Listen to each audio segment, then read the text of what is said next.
Hello बच्चों, इस भाग में मैं आपको magnetic and non magnetic materials अर्थात चुंबकीय एवं अचुंबकीय पदार्थों के बारे में जानकारी दूंगा।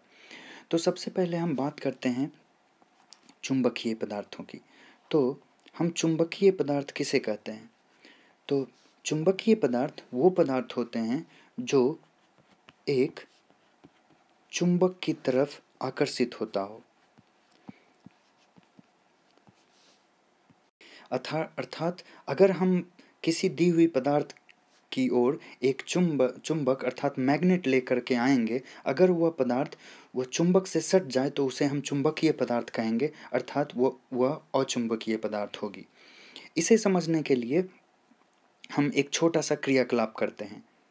हम एक छोटा सा चुंबक लेते हैं और उस छोटे से चुंबक को हम इस कांटी अर्थात इस नेल की तरफ लेकर के आते हैं और इस फ्रिज की तरफ लेकर के आते हैं। हम देखते हैं कि दोनों अवस्था में जो चुंबक है इस नेल की तरफ आकर्षित होता है, अर्थात यह जो नेल है वह चुंबक में सट जाता है और उसी प्रकार फ्रिज का जो दरवाज़ा है, फ्रिज का जो डोर है, वह भी चुंबक में सट जाता है। अर्थात हम इस आधार पर यह बोल सकते हैं कि ये दोनों जो पदार्थ हैं वह चुंबकीय हैं।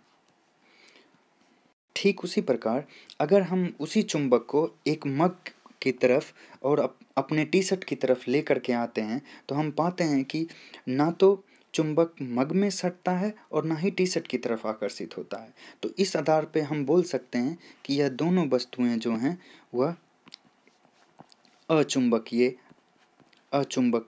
वस्तुएं हैं,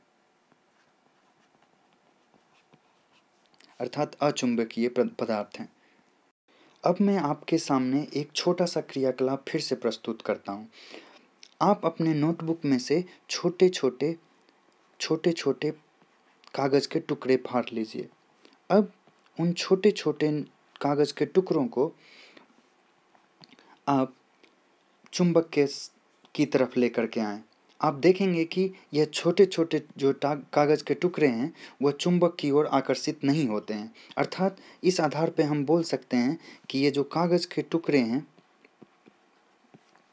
वह अचुंबकीय पदार्थ हैं,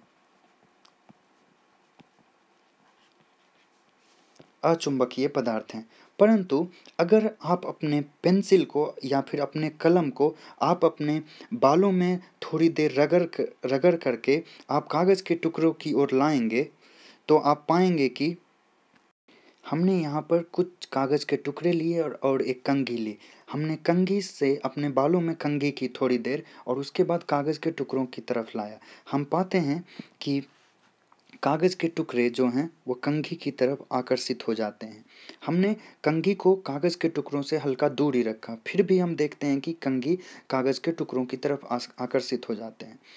हम आपसे यह प्रश्न पूछते हैं कि क्या कंघी में किसी भी प्रकार का चुंबकीय गुण है या फिर कागज़ के टुकड़ों में चुंबकीय गुण है?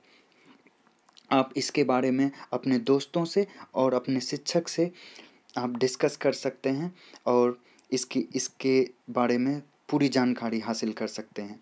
अर्थात इस भाग में आपने चुंबकीय एवं अचुंबकीय पदार्थ जो कि magnetic and non magnetic materials के बारे में आपने जानकारी हासिल की। धन्यवाद।